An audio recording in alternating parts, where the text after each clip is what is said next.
আসসালামু আলাইকুম ওয়া রাহমাতুল্লাহি ওয়া বারাকাতুহু। লোকে লোকারণ্য, তিল ধারণেরও ঠাঁই নাই যেন। 10 লক্ষাধিক মানুষের এই সমাবেশ বরিশালের বুকে এক ইতিহাস। আজকের 8 দলীয় বরিশাল সমাবেশে কী পরিমাণ লোক উপস্থিত হয়েছেন তা এসব ছবি দেখলেই অনুমেয়। জামায়াতে ইসলামী এবং ইসলামী আন্দোলনের নেতৃত্বাধীন জোটের আজকের সমাবেশ ইতিহাসের সাক্ষী।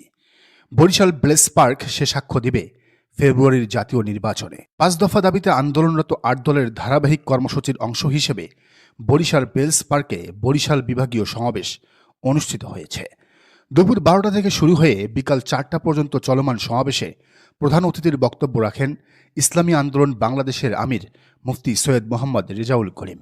সভাপতিত্ব করেন জামায়াতে ইসলামীর নায়েবে আমির অধ্যাপক মুজিবুর রহমান। এ সময় 8 দলের শীর্ষ নেতৃবৃন্দ সহ স্থানীয় নেতৃবৃন্দ বক্তব্য রাখেন।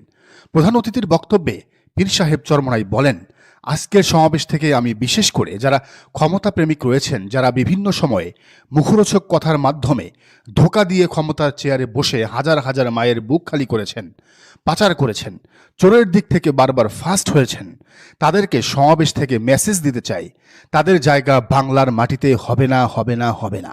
তাদেরকে উৎখাত করতে হবে। যারা বাংলাদেশের পরিবেশকে অশান্ত করার পায়তারা করছেন, তাদের জায়গা বাংলাদেশে হবে না। তিনি বলেন, আমরা এদেশকে মুক্ত করার জন্য রাজপথে আন্দোলন করে ফেসিবাদ মুক্ত করেছি, কিন্তু চাঁদাবাজি দেখার জন্য রাস্তায় নামিনি। মানুষ খুন হবে এটা দেখার জন্য রাস্তায় নামিনি। তবে যে বিএনপির দিকে আঙ্গুল তুললেন পীর সাহেব চরমনাই, যে বিএনপি চাঁদাবাজি, খুন, লুটপাতের রাজত্ব সৃষ্টি করেছে এদেশে 5 আগস্টের পর, অবশেষে সেই বিএনপির সাথেই জোট গড়াটা চূড়ান্ত হয়েছে অভ্যুত্থানের দল হিসেবে পরিচিত জাতীয় নাগরিক পার্টির। বিএনপি এনসিপি জোটের সর্বশেষ আপডেট হল, উপদেষ্টা আসিফ মাহমুদ কোরামের প্রভাবে এনসিপি বিএনপির সাথেই জোটে যাচ্ছে। যদিও এখনো আনুষ্ঠানিক ঘোষণা আসেনি, তবে নাসিরউদ্দিন পাটোয়ারি আজ এক ফেসবুক পোস্টের মাধ্যমে বিষয়টি ক্লিয়ার করেছেন। তিনি বলেছেন, জামায়াতে ইসলামী নাকি এখনো পাকিস্তানের প্রক্সি হিসেবে কাজ করছে, তাই পাকিস্তানকে ঠেকানোর জন্য হলেও বিএনপির সাথে তাদের জোট করতে হবে। নাসিরউদ্দিন পাটোয়ারি ইনিয়ে বিনিয়ে এটাই বলতে চাইলেন, এনসিপি আসিফ কোরামের মাধ্যমে বিএনপির সাথে জোটে যাচ্ছে। নাহিদ কোরাম বিএনপির সাথে জোটে না যাওয়ার পক্ষে থাকলেও আপাতত আসিফ মাহমুদ তা কাটিয়ে উঠতে পেরেছেন। এনসিপির সবচেয়ে প্রভাবশালী নেতা হল আসিফ মাহমুদ, যিনি উপদেষ্টা থাকাকালীন নির্বাচনের প্রস্তুতি নিচ্ছেন লজ্জা শরমের মাথা খেয়ে। রাষ্ট্রের টাকা দিয়ে নিজের নির্বাচনী আসনে ব্যাপক উন্নতি করতেছেন।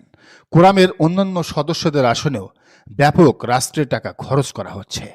বিএনপি যদি এনসিপিকে জোটে নেয়, তাহলে অবশ্য জামাতে ইসলামীর লাভ ছাড়া ক্ষতি কিছু নাই। এনসিপিকে যে আসন ছেড়ে দিবে, সেই আসনটা বিএনপি হারার সম্ভাবনা সবচেয়ে বেশি থাকবে, কারণ সেই আসনে বিএনপির স্বতন্ত্র বিদ্রোহী প্রার্থী থাকার সম্ভাবনা 100%। এমনিতেই তারেক রহমানের কথা কেউ শুনছে না। এখন পর্যন্ত শতাধিক আসনে স্বতন্ত্র প্রার্থীর ছড়াছড়ি, সেখানে এনসিপির আসনে বিএনপির নেতারা বিদ্রোহী প্রার্থী হবে না, এটা অবিশ্বাস্য, এটা হাস্যকর। বিএনপি এনসিপির জোটে বেশ সন্দেহ ও অবিশ্বাস থাকবে।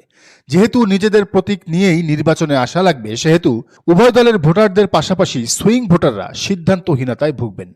এই দিকে জামাতের সাথে যারা জোটে আসতেছে, তাতে সন্দেহ ও অবিশ্বাস থাকবে না।